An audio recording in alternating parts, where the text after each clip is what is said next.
In Carl Jung's theory of the psyche, the animus is the inner masculine archetype within women.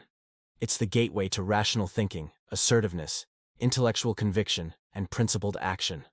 In a healthy female psyche, the animus works in partnership with the ego, enriching consciousness with clarity and directed will. But what if a woman had access only to her animus, with no ego to integrate experience, no persona to adapt socially, no shadow to acknowledge her rejected feminine depths? This is Catherine, a woman completely possessed by the masculine archetype within her. And her existence is a study in rigid conviction without flexibility, opinion without relationship, principle without compassion. Catherine wakes at 5:45 on a Wednesday morning, and her first conscious experience is a thought. Not a feeling, not an impression, but a fully formed opinion about something she read yesterday. Her mind immediately begins constructing arguments, marshalling evidence, preparing rebuttals to positions she disagrees with. A person with an integrated psyche wakes up, and their ego provides balanced awareness of both thought and feeling, inner and outer.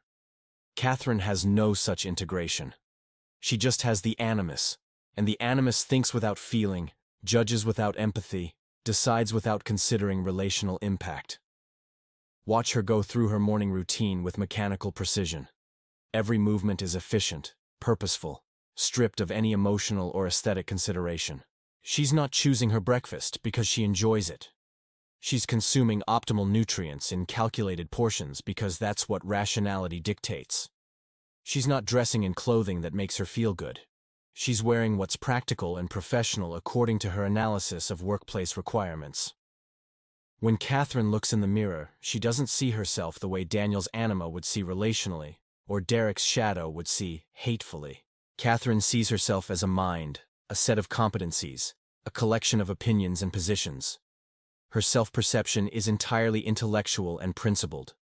She thinks about what arguments she'll make today, what positions she'll defend, what intellectual battles she'll fight. The animus, Jung said, is the woman's connection to logos, rational principle and abstract thought. But without an ego to balance it with eros, relatedness and feeling, Catherine is all principle with no connection.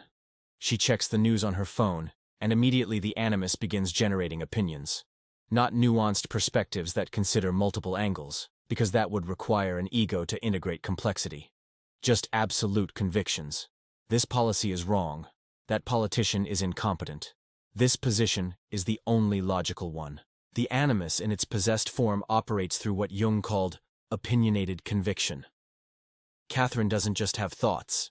She has the truth. And anyone who disagrees is simply wrong. Researchers studying cognitive rigidity would recognize elements of what Catherine displays. Black and white thinking, difficulty holding paradox, intolerance for ambiguity. But Catherine's condition goes deeper than cognitive style. She has no ego to moderate the animus's certainty, no connection to her feeling function to recognize that truth might be more complex than pure logic suggests. Just the animus, operating at maximum intensity with no balancing structure. Catherine arrives at her office and immediately she's scanning for what's wrong. Not in a paranoid way like Derek's shadow would perceive threats, but in an animus-driven way that's constantly evaluating, judging, identifying flaws in logic and inefficiencies in systems. Her coworker Janet mentions she's struggling with a project, and a person with balanced psychology might offer emotional support before problem solving. Catherine has no capacity for emotional support because she has no access to feeling. She immediately launches into an analysis of what Janet is doing wrong and what she should do instead. Janet wasn't asking for solutions. She was seeking relational connection, someone to acknowledge that the struggle is hard. But Catherine can only operate through the animus, which sees every conversation as an opportunity for intellectual problem-solving or debate. Janet walks away feeling worse, more inadequate, and confused about why talking to Catherine always makes her feel diminished rather than supported. In the morning meeting, a colleague named Tom presents a proposal. A person with an integrated psyche might notice both the strengths and weaknesses of the proposal, might consider Tom's feelings while offering feedback, might recognize the political dynamics at play. Catherine sees only the logical flaws, and she attacks them immediately, not with Derek's shadow-driven hostility, but with the animus's cold intellectual precision. She dismantles Tom's argument point by point, demonstrating exactly where his logic fails, where his evidence is insufficient, where his conclusions don't follow from his premises. Tom is humiliated. Other colleagues are uncomfortable. Catherine is satisfied because she's proven she was right. The animus in possession doesn't care about relationships, doesn't consider emotional impact, doesn't understand that being correct isn't the same as being effective. Catherine has won the intellectual battle and lost the war of human connection. But she has no capacity to recognize this trade-off, because she has no access to the relational dimension. Her boss pulls her aside after the meeting. He's trying to explain that while Catherine's analysis was accurate, her delivery was inappropriate. She needs to be more collaborative, more considerate of people's feelings.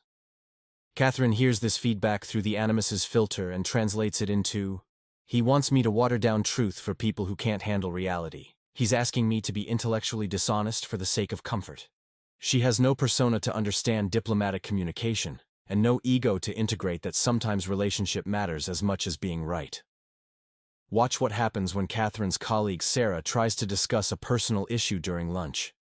Sarah's mother is ill, and she's struggling with difficult decisions about care. Sarah needs empathy, perhaps a listening ear, maybe emotional support. Catherine immediately begins analyzing the situation like a logic problem. She presents Sarah with a cost-benefit analysis of different care options, argues for what's clearly the most rational choice, and can't understand why Sarah seems upset rather than grateful for the clear thinking. Sarah tries to explain she knows what the rational choice is, but it doesn't feel right emotionally. Catherine becomes frustrated. How can something not feel right if it's logically correct? Feelings, from the animus's perspective, are just noise that interferes with clear thinking. Catherine doubles down on her analysis, tries harder to make Sarah see the logical solution, and ends up making Sarah feel completely unseen and unheard. The animus-possessed woman cannot access eros, cannot understand that relationship and feeling are valid dimensions of reality, cannot grasp that care decisions aren't just logic problems,